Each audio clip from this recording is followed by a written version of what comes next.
participating this week where we highlight the work of cities. And this year, our theme is Imagine the Impossible. So we have been encouraging the citizens of our community to identify ways in which to think about how our city grows, how our city makes progress, and how our city continues to thrive. I'd like to just acknowledge a few people in the room before I move forward, and you will be hearing from them at the end of the program. But I see Councilmember Burt, would you please stand, District 2? At large, Councilwoman Thomas. At large, Councilmember Darrell Payton. And the man that we all refer to as Dean, our longest standing council member, Rufus Stewart. Oh, you'll just wave your hand. After 30 plus years, you have the right to just wave your hand, okay? So we celebrate him every moment that we can. This is his last year as a council member, and we appreciate all the many years of service that you have given this city and how your influence goes beyond McDonough and into all of the states throughout Georgia. So I want to highlight, I don't know her name, but she is our youngest member in the audience today. Would you stand up, sweetie pie, and just wave to everybody? So one of the things that we've been working on in McDonough is citizen engagement. We have tried it through our newsletters, which you can receive both digitally and in hard copy. We've increased our social media presence. We've engaged different ways in which to include the entire community. One of the things that I will mention to you is a part of our expanded branding of the city, something that we adopted on last evening, not as a replacement to our logo, but as an expansion of our brand, and it is the McDonough heart. So you'll see the geranium here, the heart, which has included in it the citizens of McDonough as representation.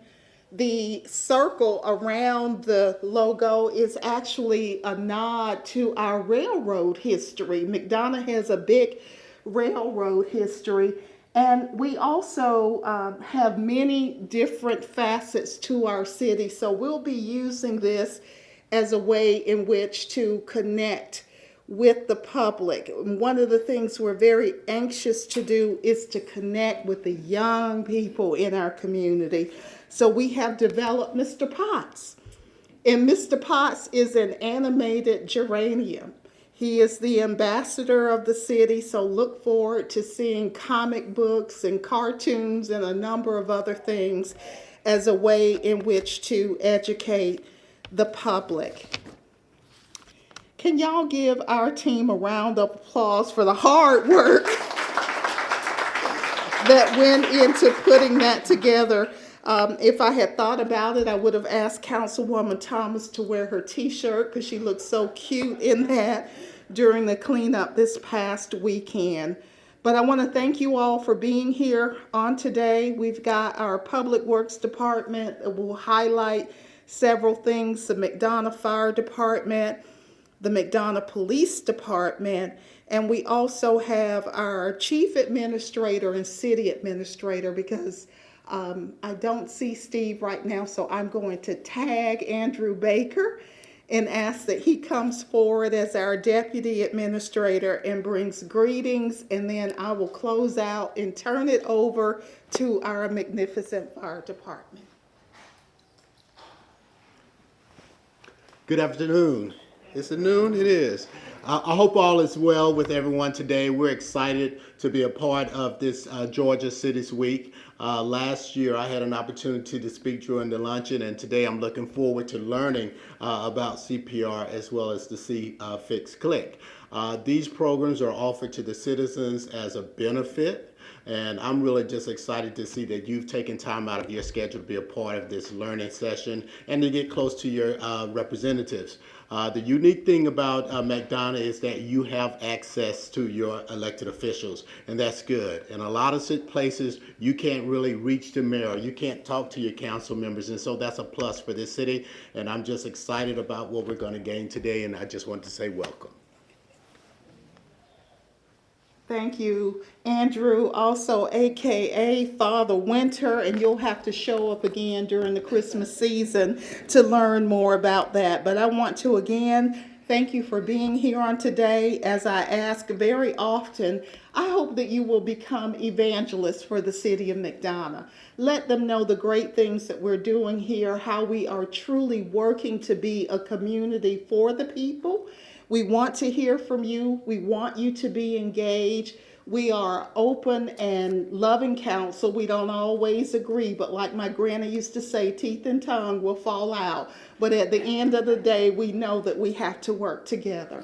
So thank you so much. And I will now turn this over to our Public Works Department. Our amazing Public Works Director, William Vondenbosch, is here. And Billy, come on up. Give them a round. Yeah.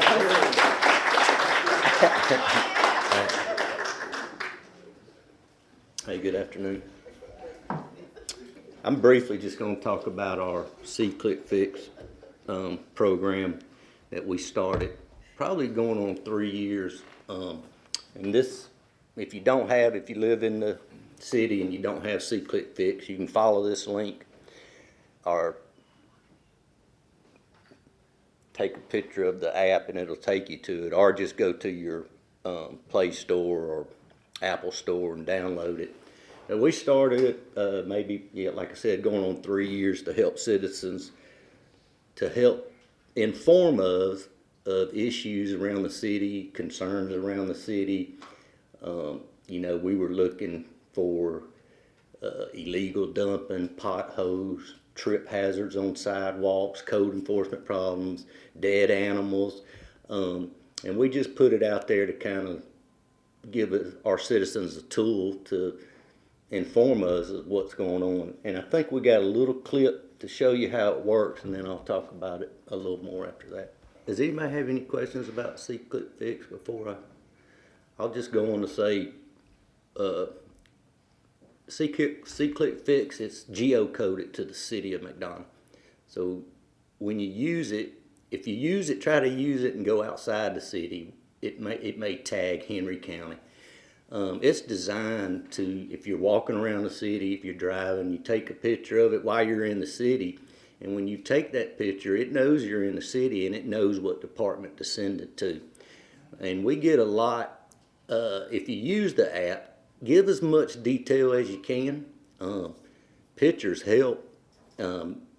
Location, address helps. A lot of times we get stuff and it's so generic it's hard to find the location and the place that we need to go out to. And then a lot of the citizens think that we're not trying to follow up. We just don't know. But we can respond. But pictures help a lot.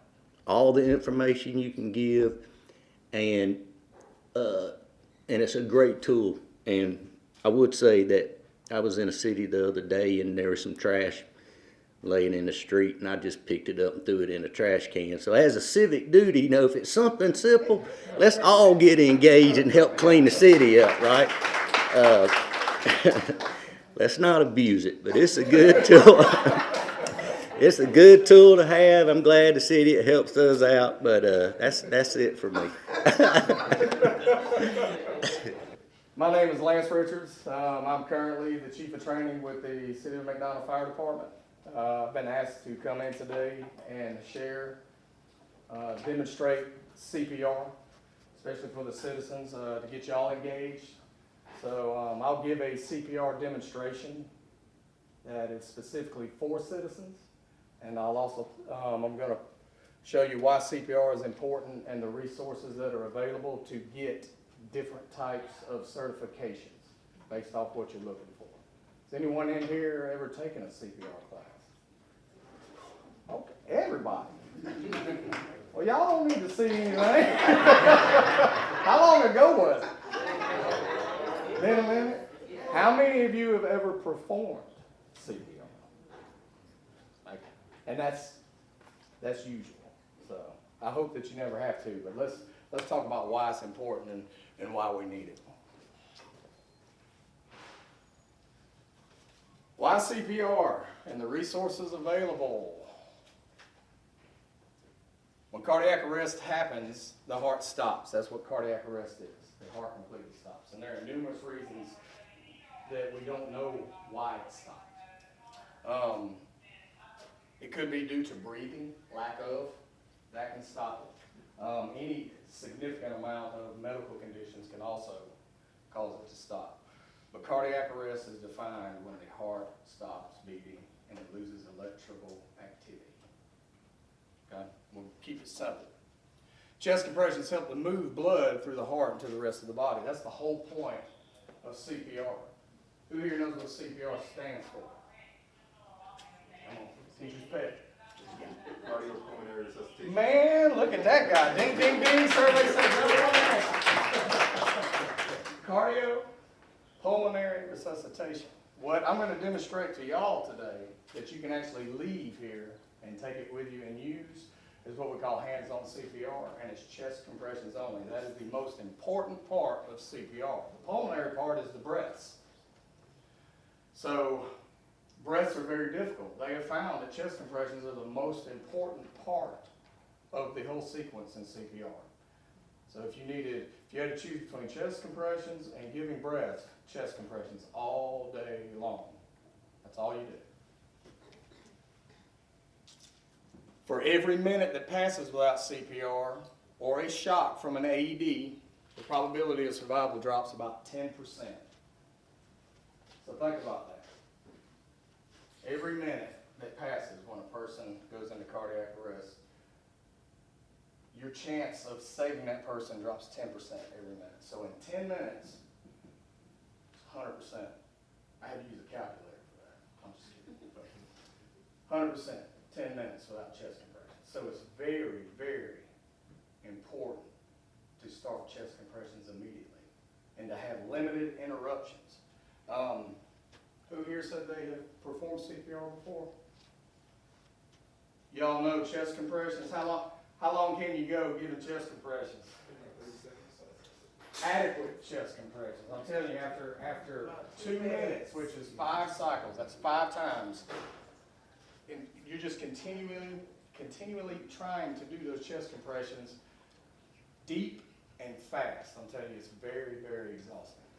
So keep in mind, if you have someone standing around you, try to partner up. Ask them to assist. Ask them to assist. Be a leader.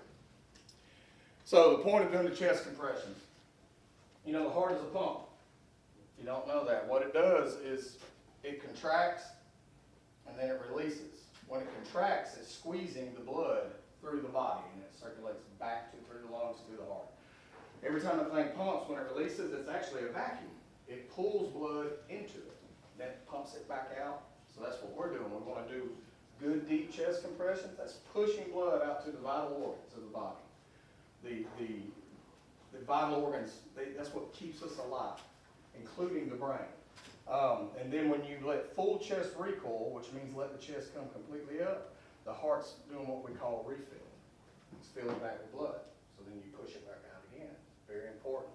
Deep compression, full recoil. Y'all with me? Yes. Y'all good students. Here are available courses. With the City of McDonough right now, we do not currently advertise CPR classes to the citizens or businesses. It's not that we don't want to. It requires a lot of manpower, a lot of hours, but we do try to accommodate people the best that we can, the citizens of McDonough. The best way right now that we're finding this working is you can go to the AHA. if you want an actual certification, which means you get a card, certified in CPR. You go to the AHA and they have what we call blended learning.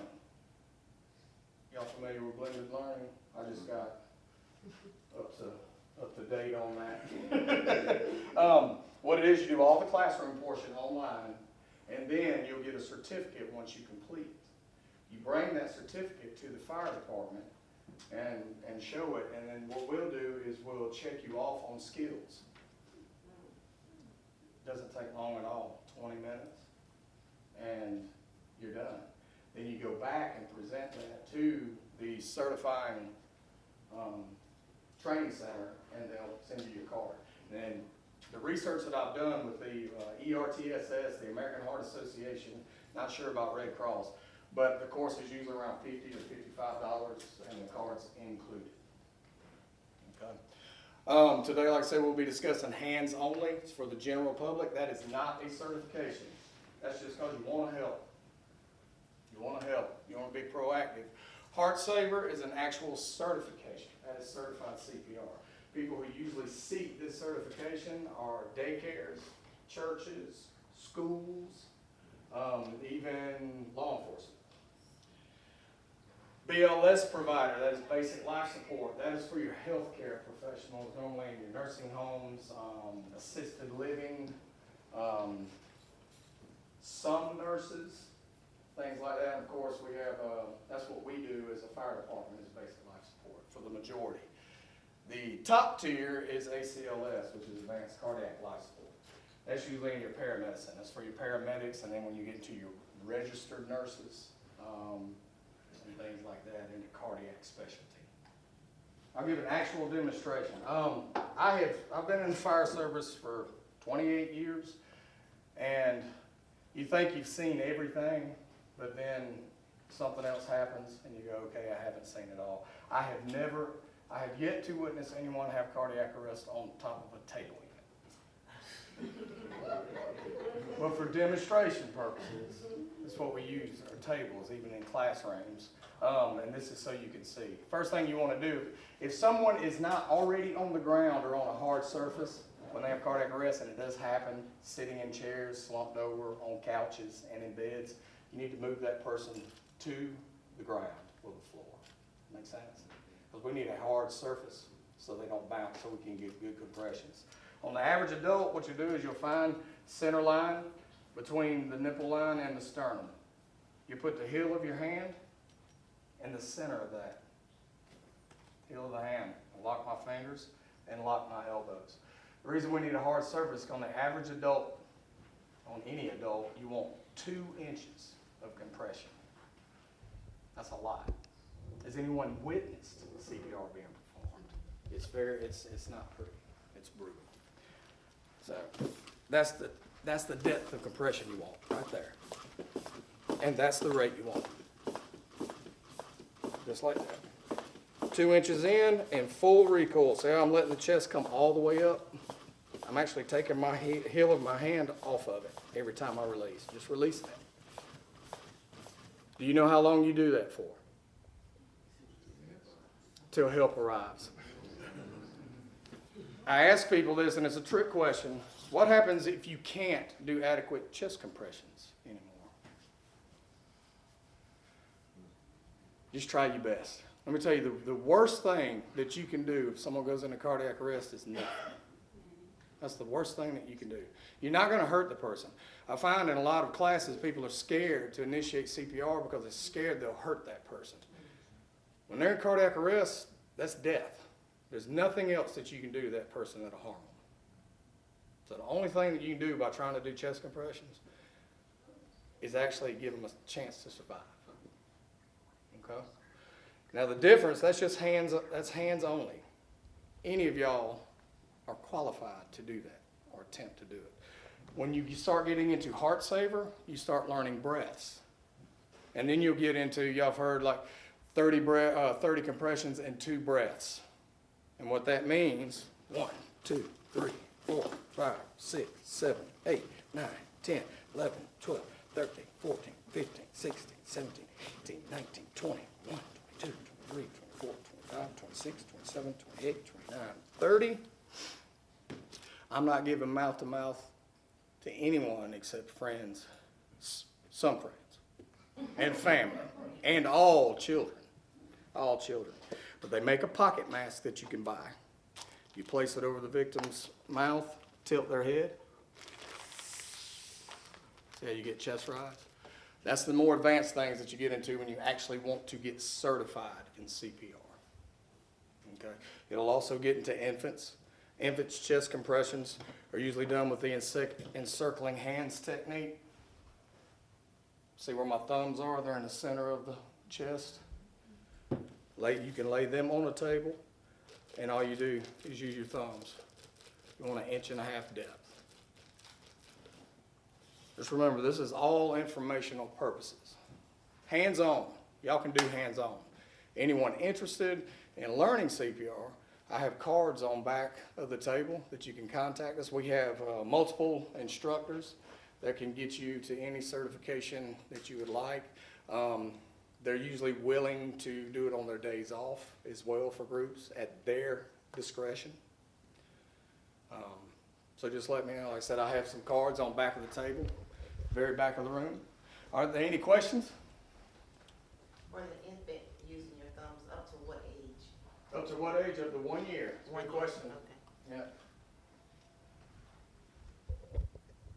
Any other questions?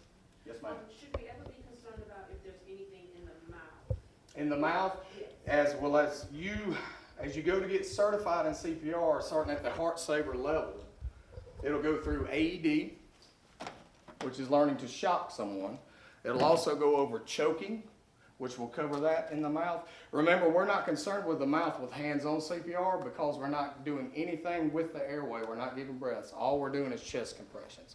Like I said, if you want to take a class to actually get certified, it will cover CPR for adults, children, and infants. It will cover first aid if you desire to have first aid training as well. It will also cover choking, all into that certification. So, that's a good question. Any other questions? Yes, ma'am. What if someone falls out and we doing hands-on and they have a do not resuscitate? All right, we're talking about DNRs. We're talking about DNRs. Right. First of all, they want if they have a necklace on. We have to see a legal document. We have to do CPR. First of all, as a citizen, are you a healthcare provider? No. Okay. As a citizen, it doesn't apply to you. Okay. Only to medical professionals and healthcare providers. Even if they say they are do not resuscitate? Well, if the family's standing there and they say they have a DNR, they have to be able to prove it. They have to be able to present that document. Okay. Yeah, because without it, yeah, even in the hospitals, they have to have a written DNR order and they have to have it on hand. So, that brings up this right here. You are all covered. If you are not certified in CPR, you are all covered by Good Samaritan law. So you're not going to hurt that person. And people can't sue you. I'm telling you, most of the time when I see people are afraid to react. Me and my family go on vacations and my wife always tells me, she says, every time we go somewhere, you end up working a call, having to help somebody. Man, we at SeaWorld and there's 300 people walking around, guys having a seizure. And I'm like, man, I can't pass that guy. But I'm giving folks an opportunity. Dadgummit, man, I'm about to have to go to work. It's the truth, and I will. I'm going to help. I have to. Come on. Let's help each other out, man. This world's getting colder and colder, man. We need to start looking at everybody. Look at each other the way God looks at us. Look at each other. So, yeah, just don't be afraid to act. Help that person. And I'm telling you, once you start helping, people start flocking. People are scared to make that first step. That's a good question. Any other questions? Yes, ma'am. Will you be showing us how to use that defibrillator? I can show you now, if you would just like to see. This is a trainer. I'll tell you what. That's why I was getting it in, man. You read my mind. You read my mind. Okay, come on. Come on. I need a volunteer. Come on. Come on, Billy.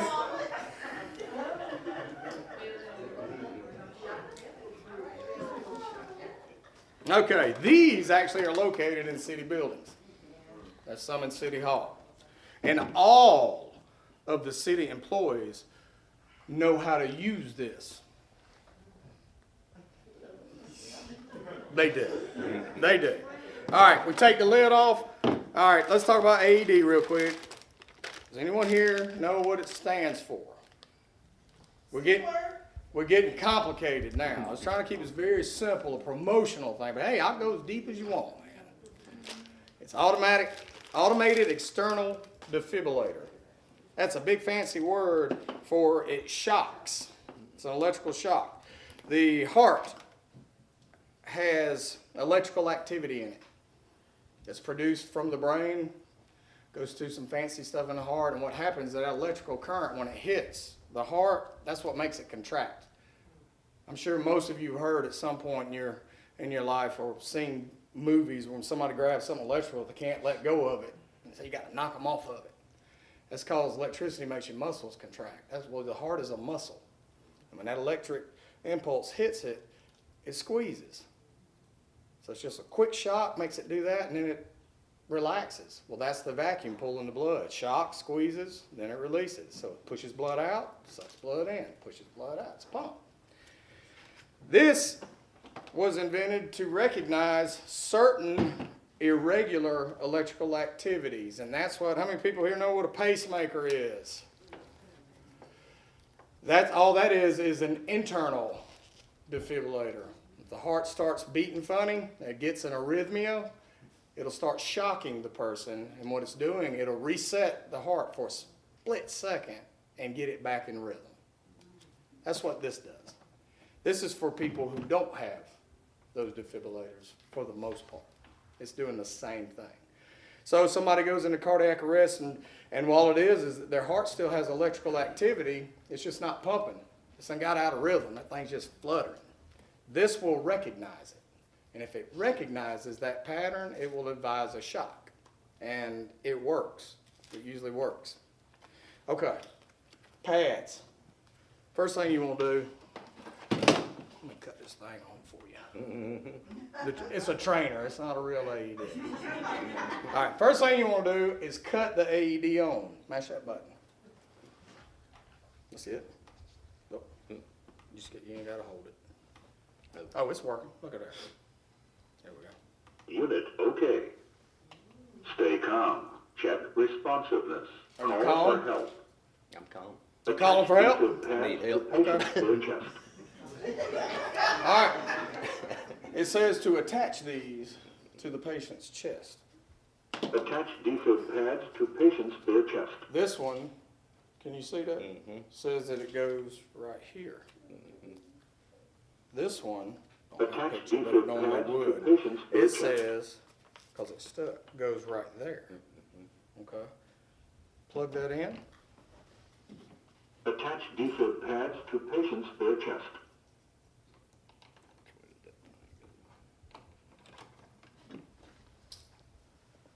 Attach defib pads to patient. Don't touch There you patient. Analyze it.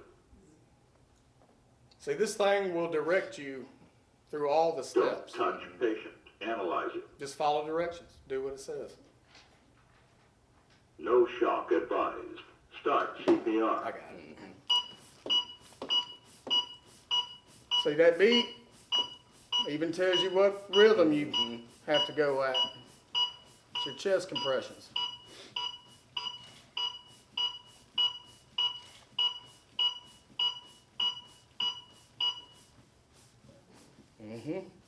When it stops, it's wanting you to give 2 breaths. But y'all are doing hands-on, so y'all don't stop.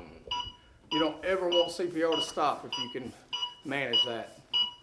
Especially no more than 10 seconds. Get back in rhythm with it.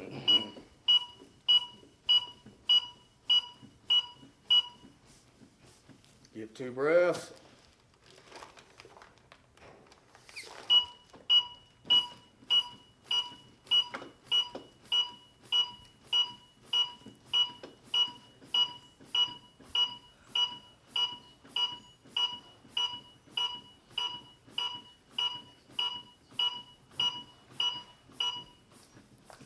2 breaths.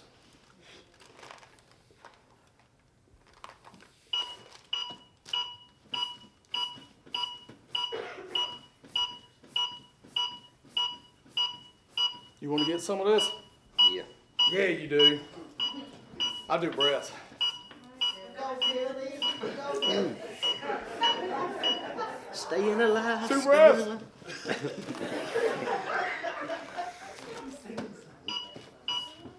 Look at that guy. I don't think he's gonna make it. I need deeper, Billy. There you go. Now you're doing chest compressions, my friend. He's gonna make it, Billy. All right. And what it'll do is, after so many cycles, it'll. Stop. Oh, CPR. Don't touch patient. Analyze it. Would it matter if you had the pad reversed? nope. Like if I put this here? Don't No, touch sir. patient. Analyze it. They thought about people like you. Shock advised. Oh, shock advised. Don't touch patient. Press flashing shock button. I'm clear. You clear? Everybody clear? Shock him. Shock delivered. Start CPR. That's you, buddy. Told you he ain't gonna make it.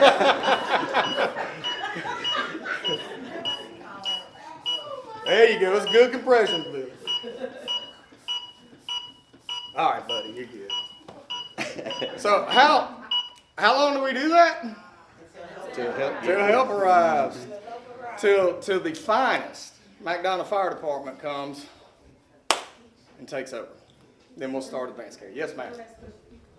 The sequence of events when you want to determine to do hands-on is to check the pulse, right? What No, is- ma'am, you don't, with You'll just- hands-on, that is a fantastic question. Let's talk about that. Let's back up all the way to the beginning. How do we know someone needs CPR? DFO, done fell out.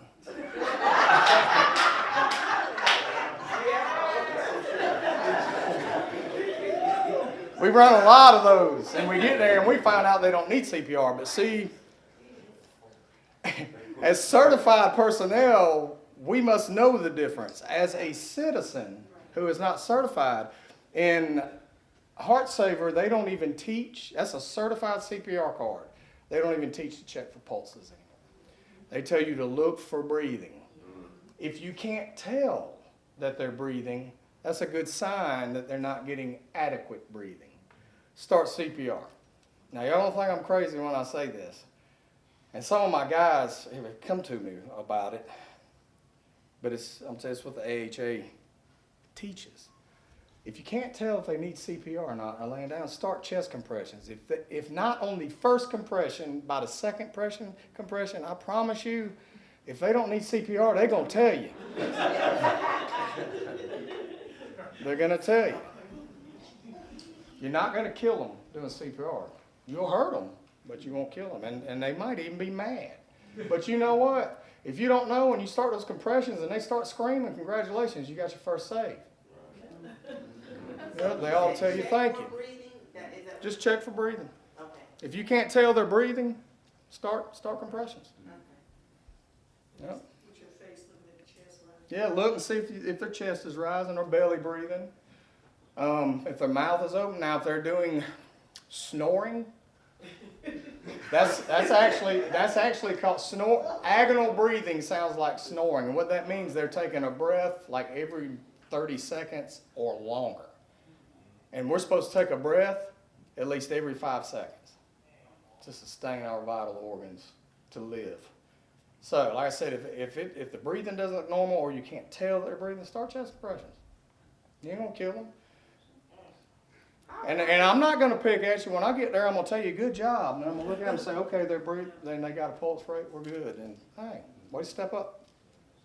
It's good, great question, because what happens is that's the reason people don't act, and then you have someone that actually needs CPR and you don't do anything.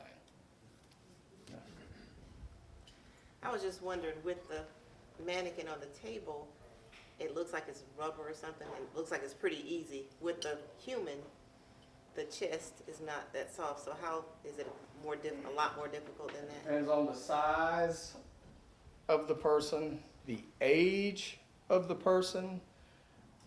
And that's the two main factors. Smaller people tend to have, well, younger people tend to have more flexible chests because their bones are softer, especially when you're talking about children. Elderly actually have flexible chests, but it's due to just frailty and some brittleness. And then the normal middle age, you know, let's just say from 16 or 18 to 45, 50, if it's a larger person, I can't get the 2 inches of depth. I mean, if you're the only person, you just do the best that you can. On an emergency crew, we use our strengths and we learn our team. And if we've got a large bodybuilder, massive guy, I'm gonna look at Bubba. I'm gonna say, hey, hit them compressions. I'm gonna get breaths, because I just don't have the weight to get that compression. But you're right, it's hard to get 2 inches. I'm gonna tell you, any CPR you do on an adult, it's gonna take just about all. That's where you do it stiff arms and you're over them, and you're actually not using your arms. You're actually using your body to mash it, and you're putting your weight on them to get that much. Because you got to sink this person's body like that deep, almost half of their body. Good question. Look, y'all getting all warmed up now. Come on, what you got? Anything else? Yes, ma'am. I just want to say, you're such a great trainer. You were my trainer within the CPR class, and one of the best in the state of Georgia. Thank you.